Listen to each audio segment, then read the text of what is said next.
Valentine, serie capital para romper el silencio frente al bullying. Bienvenidos y bienvenidas a Audiencias Capital.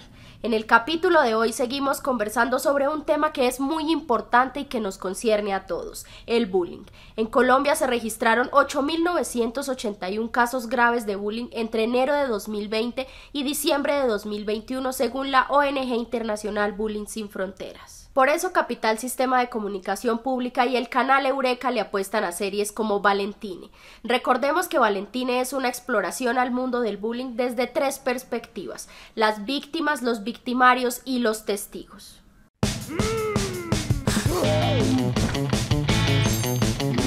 Quizás te la han montado con apodos fuera de lugar o burlándose de tus gustos. Como Natalia Ceballos, o Cebollín, Juliana Restropinocho. ¿Tu lonchera es de niña? Sí, es de niña porque es rosada. Pero puede que también hayas molestado a otros.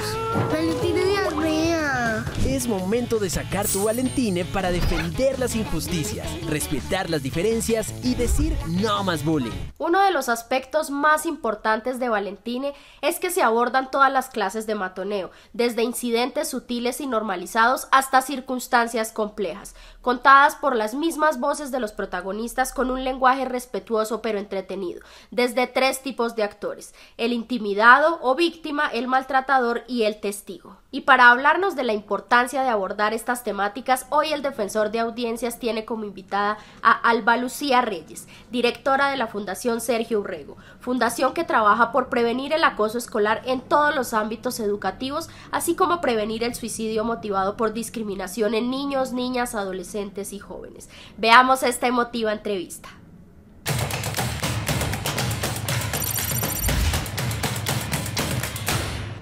Alba Lucía, gracias por estar con nosotros en Audiencias Capital. Desde su experiencia en la Fundación Sergio Urrego, que honra la memoria, la vida, los valores y la lucha que dio por ser como quería ser, ¿usted qué nos puede contar desde esa experiencia? ¿Qué es lo que ustedes perciben todos los días en la Fundación? Bienvenida. Bueno, muchísimas gracias a ti, Carlos, por esta invitación, al canal Capital también. Esta, como tú dices, es una experiencia de la cual creo que aprenderé toda mi vida. Y desde que nació la fundación, al año de lo sucedido con mi hijo Sergio, hemos trabajado en la prevención de la discriminación de niños, niñas, adolescentes y jóvenes y la prevención del suicidio ocasionado por discriminación. ¿Y por qué estas dos líneas tan importantes? Porque precisamente, de acuerdo al trabajo que venimos realizando con jornadas de formación, a través de la línea de atención 24/7, de la línea salvavidas de la Fundación Sergio Urrego, hemos visto precisamente el daño que se puede causar a través del bullying, del matoneo y la discriminación en los jóvenes y en los niños y en las niñas colombianas.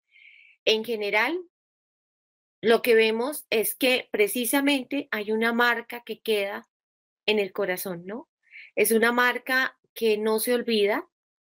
Yo hago muchas veces la comparación del acoso escolar, del bullying y el matoneo como esa enfermedad silenciosa que es la diabetes. No se ve, no se visibiliza, pero hace un gran daño en los corazones de los jóvenes y en los corazones de los niños y las niñas.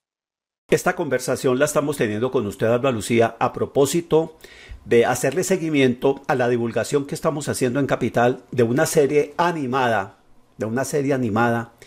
que genera condiciones y crea situaciones, historias de la vida real, narrada por niños y por niñas en sus propias voces, pero con animación, para desatar esas conversaciones. Esas historias abordan episodios que a veces parecen insignificantes, pero que empiezan a hacer mella en el corazón, en las emociones de los niños. Si usted me lo permite, quisiera usted recordarnos cuáles fueron esas primeras huellas del acoso, del matoneo del que fue víctima Sergio. El matoneo, como tú lo dices, es del que no se habla mucho, ¿no? Hablamos mucho del bullying, de la discriminación que se hace entre pares, entre los mismos niños, entre los mismos jóvenes, pero lo que precisamente padeció Sergio fue el matoneo, y el matoneo se ejerce con una autoridad. Cuando haya un tipo de autoridad que además está ejerciendo un tipo de violencia a un joven o a un niño, es mucho más difícil. Sergio empezaba a ser discriminado por su orientación sexual, pero no fue esa la razón, ese fue el detonante. Realmente él empezó a ser discriminado hasta por su forma de pensar, por defender los derechos de los estudiantes dentro del colegio, por argumentar ciertas clases o argumentar ciertas situaciones que estaban pasando dentro de su colegio. Y el darse un beso con otro chico dentro del colegio fue lo que detonó todo lo que se vino encima y en contra de él. Sergio empieza a ser sacado de clase para hablar sobre su orientación sexual delante de profesores, psicoorientadora, coordinadora y directiva. A mi hijo lo desescolarizaron sin yo tener conocimiento, porque precisamente lo sacaban de la clase para que él no estuviera.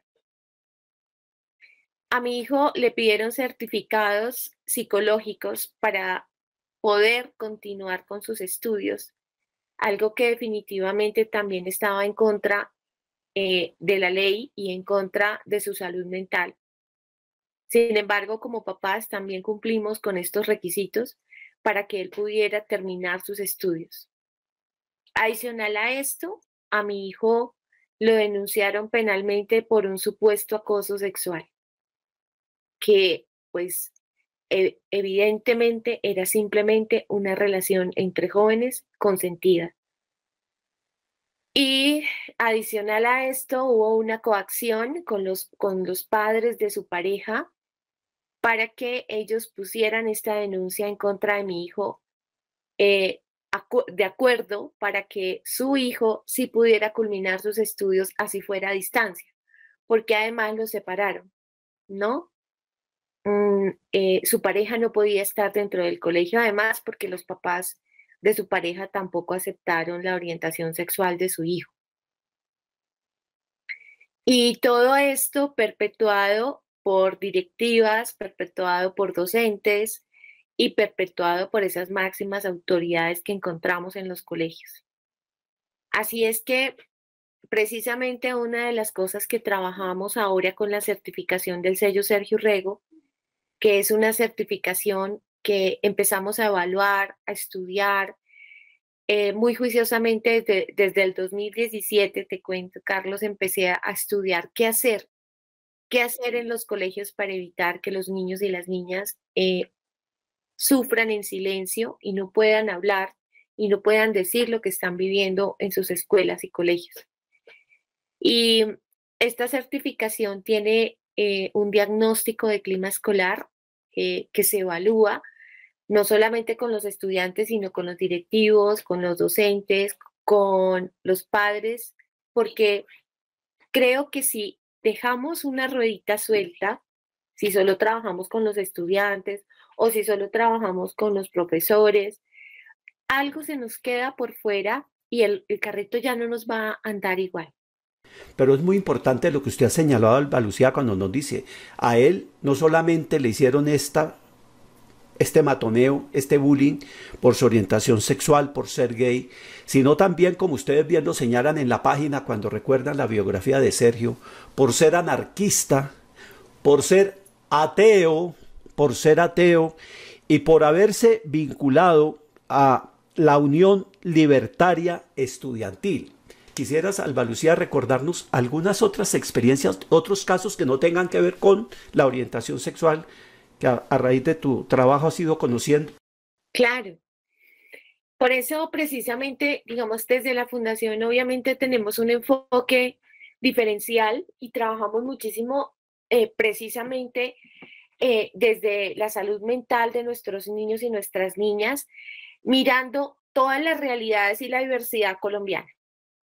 hemos estado trabajando con poblaciones campesinas, hemos estado trabajando con poblaciones indígenas, hemos estado trabajando con poblaciones que han sido violentadas por todo lo que ha vivido Colombia, lo hablábamos hace un instante, y las poblaciones de las ciudades. Cada población en Colombia es totalmente diferente.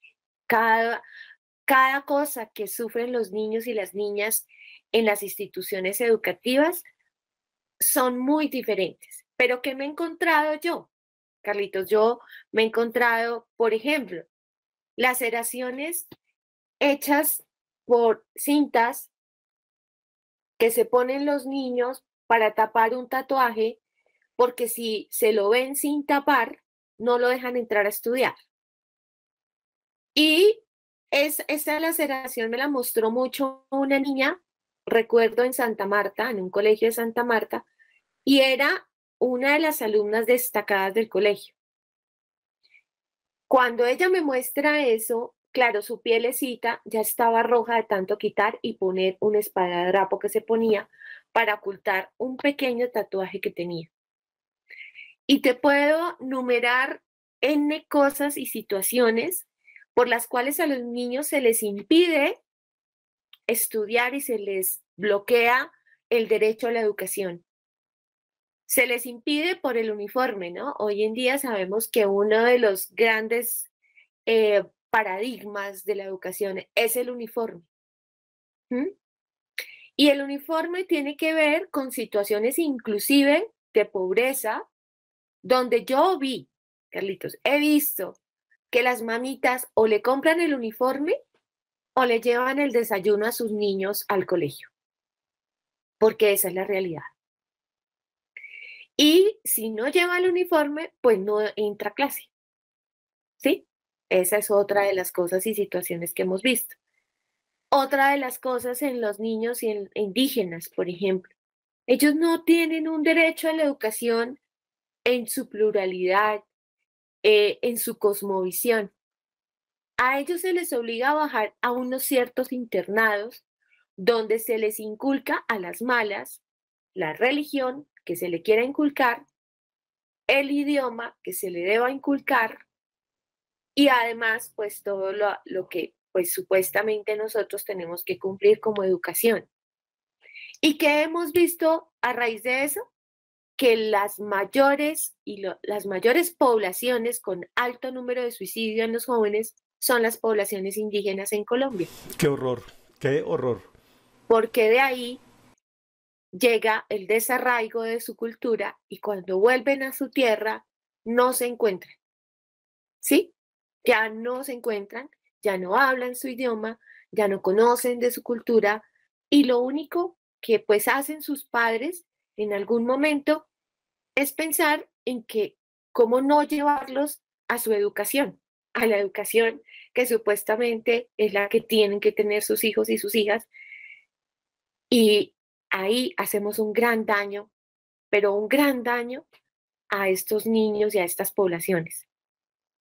Hablar de las culturas, por ejemplo, campesinas. Para ellos y para ellas es muy difícil porque para los padres campesinos, pues lo más importante es la tierra, el trabajo, la agricultura. Pero ¿qué pasa con los niños para que vayan a sus escuelas? Pues que la única escuela que queda, por ejemplo, que yo visité en San Pedro de Urabá, que además es un territorio muy golpeado por la violencia, esa única escuelita no tiene cómo, por lo menos, tener unos baños limpios, ¿sí? Yo cuando fui no tenían cómo ir. Es aterrador, Carlos, los baños en los colegios. Yo creo que, no sé, esa es otra forma de vulnerar a los estudiantes. Es impresionante cómo los colegios no tienen el cuidado de la salud. Es que eso hasta tiene que ver con su salud mental. Muchas veces los niños evitan ir a un baño porque está sucio, porque no cuenta con papel higiénico, porque no tienen agua, porque los retretes o las lavamanos están rotos en unos estados deplorables. Es impresionante, pero muy poquitos colegios de los que he visitado en todo el territorio nacional tienen un baño presentable. Y esos baños son lugares de acoso. En la última encuesta que se hizo, en la única que se ha hecho, que estamos precisamente mirando cómo lograr hacer una encuesta de clima escolar desde la fundación, nos dimos cuenta que uno de los lugares donde más acoso hay, donde se golpean a los niños y a las niñas, donde se intimidan, son los baños. ¿Sí? Y no pensamos en eso. ¿Por qué no hacemos unos lugares amables si sabemos que los baños son lugares de violencia? Si sabemos que son los baños donde más maltrato hay, donde uno encuentra a los niños y a las niñas llorando, ¿sí? Y resulta que nadie se preocupa por eso, Carlos, nadie. ¿Qué tal les ha parecido nuestro tema de conversación de hoy? ¿Ya han visto la serie animada Valentine que puso al aire Capital Sistema de Comunicación Pública? ¿Ustedes, sus hijos o algún familiar ha sido víctima de bullying? ¿Tienen alguna inquietud frente a los temas que estamos tratando? ¿Les gustaría darnos su opinión sobre esta serie o quizá tienen alguna opinión sobre nuestro tema de conversación? Pues es muy fácil. Nos escriben al correo electrónico defensoría@canalcapital.go.co. Estaremos atentos para tomar nota de todas sus opiniones, preguntas y comentarios. Continuamos nuestra conversación con Alba Lucía Reyes, directora de la Fundación Sergio Urrego. Y tomen nota del tema de qué hacer no solo con los niños víctimas del bullying, sino también con los niños y niñas que hacen el bullying. ¿Qué pasa en ellos? ¿Cuál debería ser nuestro papel como padres, madres, docentes y compañeros de estudio? Sigamos viendo la entrevista.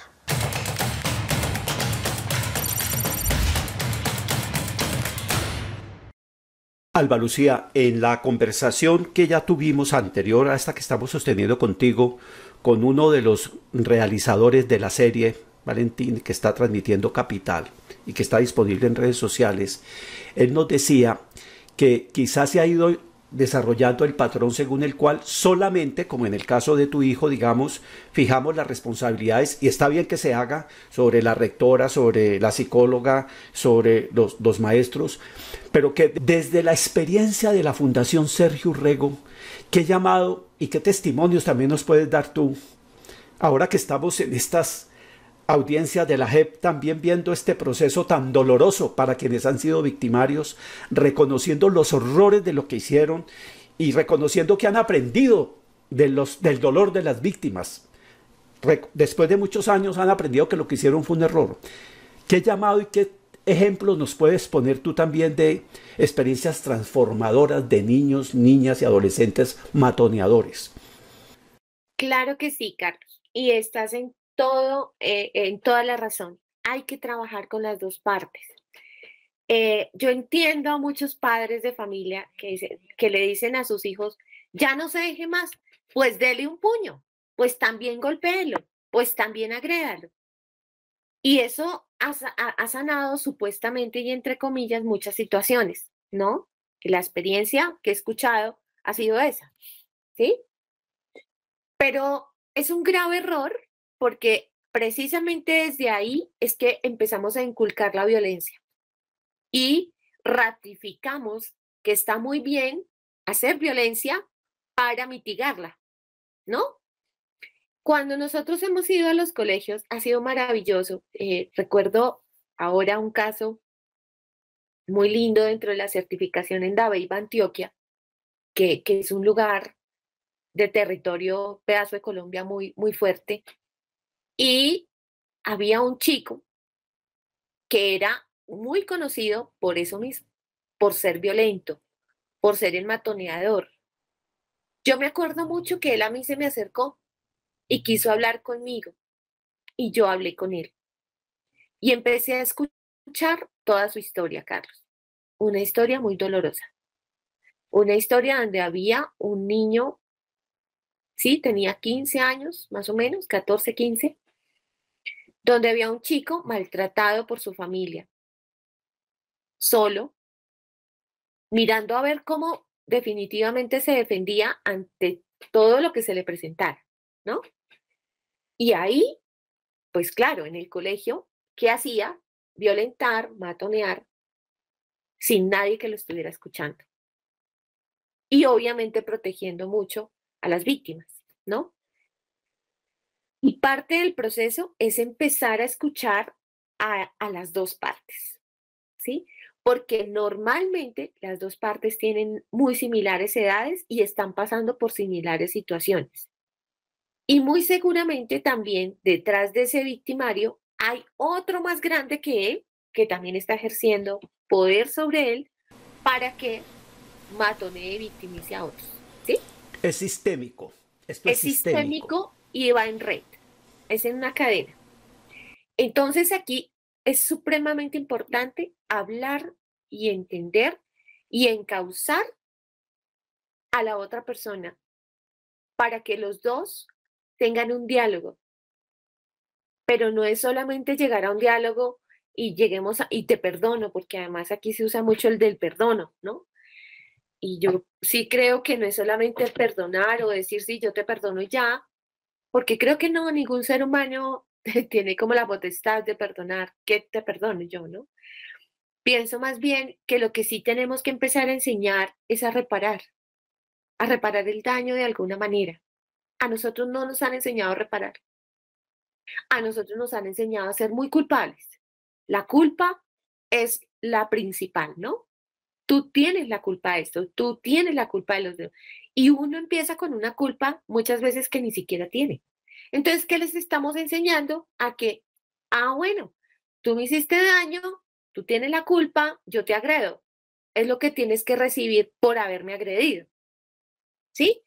Cuando yo hablo con este chico y hablo con el otro, dejamos como un tiempo, porque de eso se trata la certificación, de evaluar en un tiempo si realmente se está avanzando.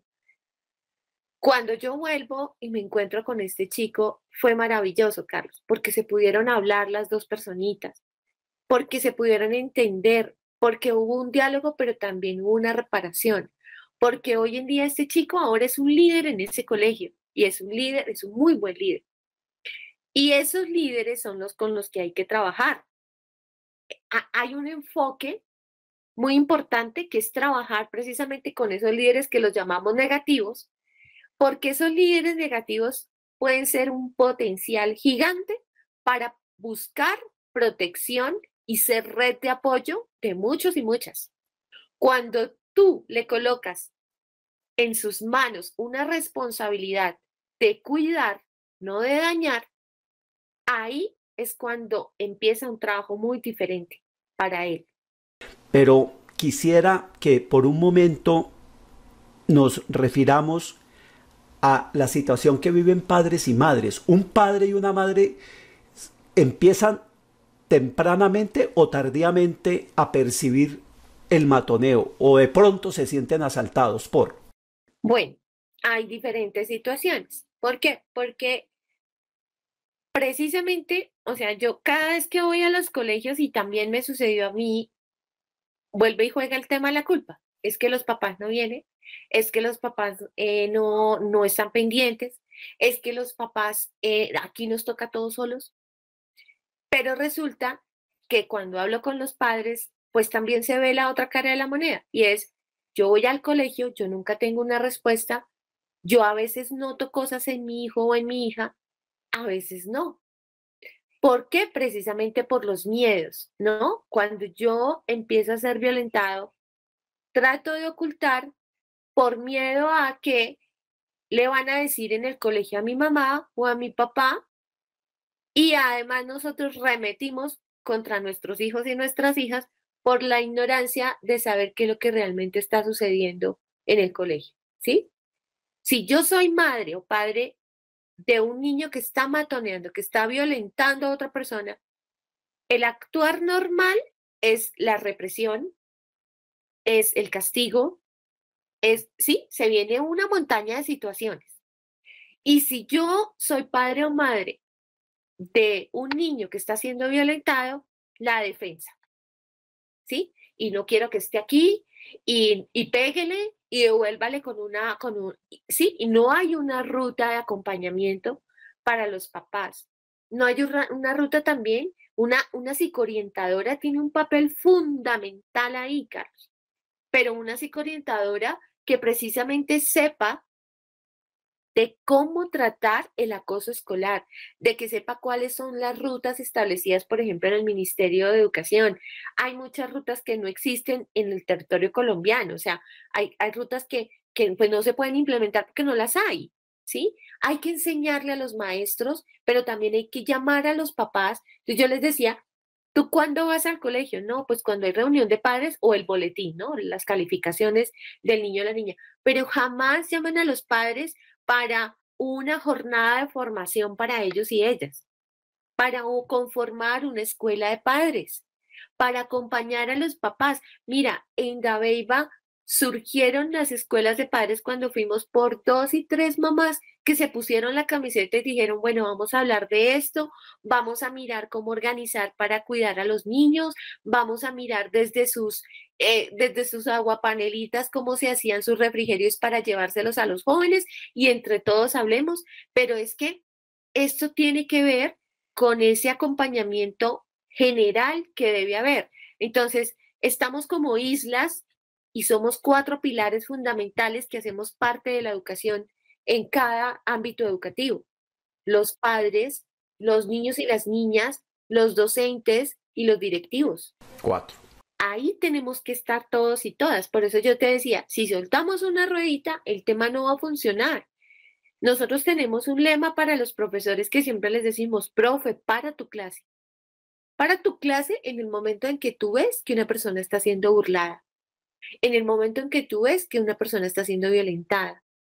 Y esa violencia de las burlas, de los chistes, de las bromas pesadas, se deja pasar muchísimo, Carlitos, muchísimo. Nos pasó a todos en el colegio. Sí, se normaliza. Sí, ¿sí? se normaliza. El tema es que a nosotros, esa es otra cosa, que minimizamos esos dolores, los adultos, ¿no? Ah, a mí también me hicieron bullying, a mí también me hicieron y aquí estoy, ¿sí? El tema ahora son las redes sociales. El tema ahora es que muchos niños y niñas se nos han ido a causa de la depresión causada por discriminación en una semana.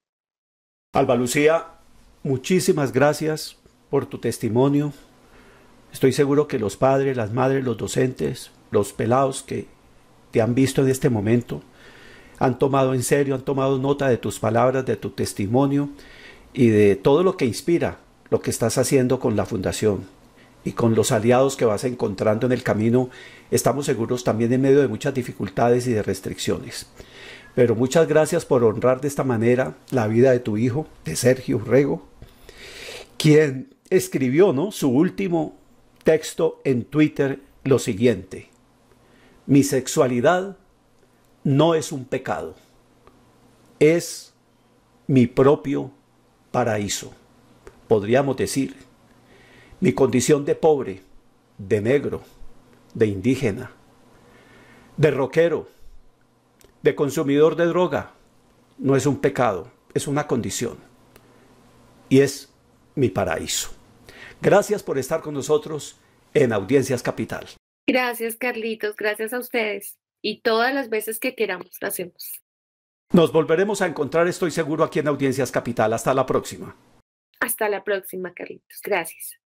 Llegamos así al final de nuestra conversación de hoy, pero cuéntenme, ¿ustedes vieron Valentine? Si no la vieron, les recuerdo que la pueden encontrar en la página web www.conexioncapital.co y cuéntenme qué opiniones, comentarios, preguntas o sugerencias tienen frente a este tema del bullying.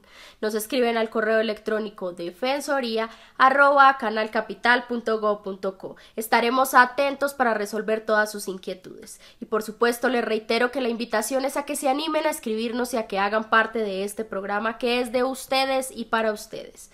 Nos vemos el próximo sábado y no olviden pasar la voz. Chao, chao.